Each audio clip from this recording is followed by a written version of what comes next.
Destiny is not a straight line. It is a river, and a single pebble can divert its course forever. For the prince of all Saiyans, that pebble was a planet. We know the story of Vegeta, the ruthless warrior, forged in the crucible of tyranny, his pride a weapon and a shield.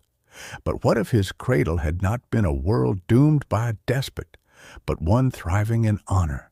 What if, instead of serving the tyrant Frieza, he was raised on the righteous planet Sadala, the original homeworld of his people? This is the story of a familiar face on an unfamiliar path.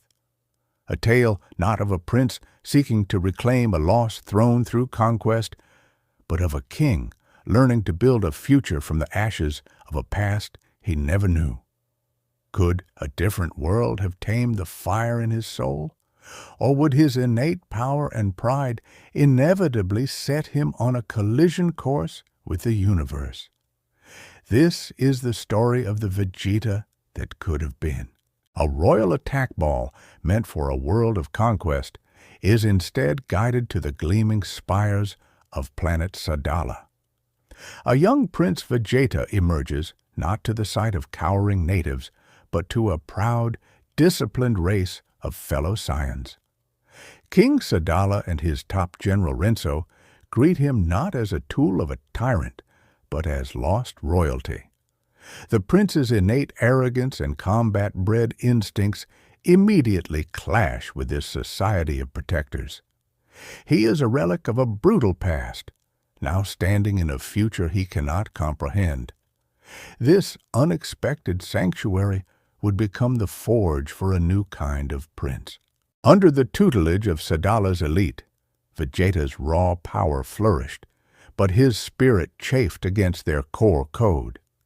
The Sadalan way emphasized teamwork, defense of the innocent, and controlled strength, concepts foreign to a prince raised on the doctrine of absolute individual might.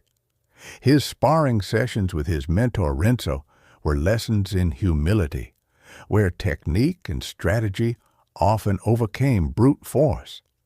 Each victory against him was a crack in his armor of pride, forcing him to question the very foundation of his identity as a warrior. He saw their compassion as a flaw, yet could not deny its results. Unlike the twisted narratives fed to him by Frieza, the truth on Sadala was a preserved, painful record. In the planet's vast archives, Vegeta was shown the unvarnished history of his people and the cold, calculated betrayal that led to their extinction. He witnessed holographic logs of Frieza's duplicity and the final, defiant moments of his father, King Vegeta. The simmering rage he always carried was given a singular, burning focus. His ambition for power was transmuted into a righteous quest for vengeance. The prince of a lost kingdom now had a cause greater than himself, retribution for his race. When the forces of Frieza's sprawling empire finally located the hidden world of Sadala, they were not the only new arrivals. A warrior from a distant planet named Earth, a Saiyan named Kakarot, also appeared, drawn by the immense power signatures. The first meeting between Vegeta and Kakarot was a cataclysmic duel of opposing ideals. Vegeta, the refined prince fighting for his heritage, clashed with Kakarot, the simple, pure-hearted defender.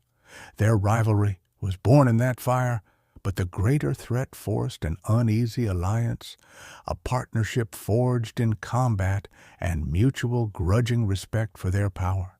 In the aftermath of the great conflict, Vegeta stood victorious, not as a conqueror, but as Sadala's staunchest defender. He had finally merged the ferocious, indomitable will of his heritage with the honor and discipline of the Sadalan Code. He earned the unwavering loyalty of his new people and the genuine respect of his rival, Kakarot.